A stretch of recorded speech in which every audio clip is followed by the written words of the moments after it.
Hello, aujourd'hui je vous parle depuis les arènes de Lutèce, dans le 5e arrondissement, les anciennes arènes romaines. Alors aujourd'hui je me demande comme beaucoup, qui a incendié Notre-Dame? Parce que 5 ans après, on ne le sait toujours pas. Les résultats de l'enquête n'ont rien donné. Alors je ne crois pas du tout, je le dis tout de suite, comme certains, que ce soit Macron qui ait commandité l'attentat pour occulter la crise des gilets jaunes qui était en plein, qu'il mettait en grande difficulté. Bon, enfin, et je ne crois pas non plus que ce soit un attentat terroriste, parce que les terroristes l'auraient revendiqué. Donc, à moins de preuves du contraire, qu'est-ce qui reste? L'entreprise qui faisait les travaux a été mise hors de cause.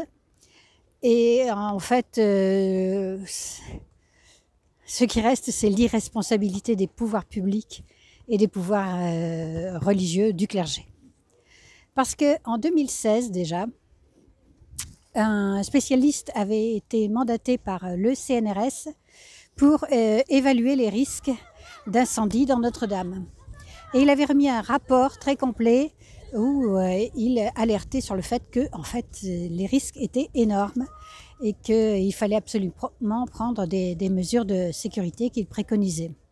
Le rapport a été enterré par le gouvernement, c'était le gouvernement Valls à cette époque, et il a été classé confidentiel défense, et on n'en a plus entendu parler. Donc ensuite on a eu les Macron, les gouvernements suivants, personne ne s'en est plus occupé, et personne n'a pris les mesures nécessaires pour protéger Notre-Dame de l'incendie. Et donc 3 ans après, elle a brûlé. Et c'est le clergé aussi qui est responsable, parce que eux, ils ont installé des cloches à Notre-Dame qu'ils ont électrifiées.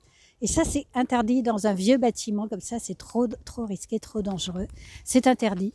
Alors, ils avaient eu une permission très provisoire le temps de l'installation, mais ensuite, ils n'ont pas enlevé l'électrification, ils l'ont laissé.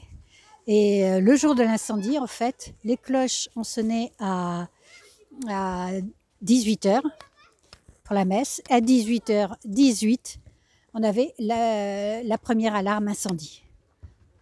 Donc la probabilité qu'un accident électrique soit venu de ces cloches est quand même assez forte. Donc il n'y a pas de preuves et on ne sait toujours pas, donc évidemment je n'affirme rien, mais de toute façon, quelle que soit la cause, même si c'était une cause volontaire, le fait est que les précautions n'ont pas été prises. Et qui est responsable? Les pouvoirs publics et les pouvoirs et le clergé, enfin, c'est-à-dire tous ceux qui sont censés être responsables et qui ne le sont pas. Tous ces gens qui sont en fait des irresponsables. Et maintenant, cette irresponsabilité, on la retrouve ce soir quand ils vont inaugurer la cathédrale. Voilà, entre grands de ce monde, Macron, Trump, il y aura Musk aussi. J'ai pas entendu dire que ces milliardaires-là avaient envoyé de l'argent pour restaurer Notre-Dame, hein, mais enfin ils sont invités, voilà, à grands frais. Nous, les contribuables français, on va leur payer un bon festin aussi après la cérémonie. Voilà, ainsi que voilà, tout un tas de gens, des stars, etc. Tout ça dans l'irresponsabilité. Et qui paie les frais de cette irresponsabilité? Eh ben, c'est les citoyens, c'est toujours la même chose. Et ici, il y a quelque chose qui me frappe vraiment.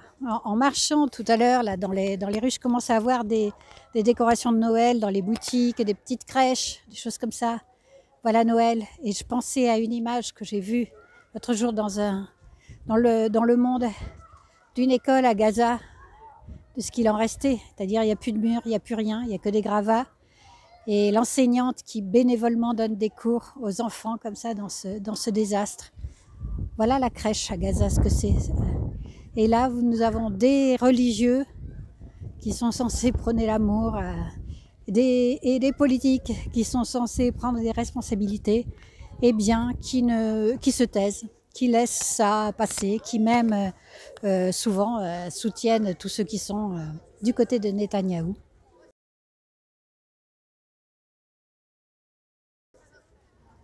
Voilà l'irresponsabilité où ça mène. Ça peut mener à l'incendie d'une cathédrale et pire encore, ça peut mener au génocide d'un peuple ou à la complicité de génocide. Voilà, c'était ma réflexion du jour. À bientôt. Ciao.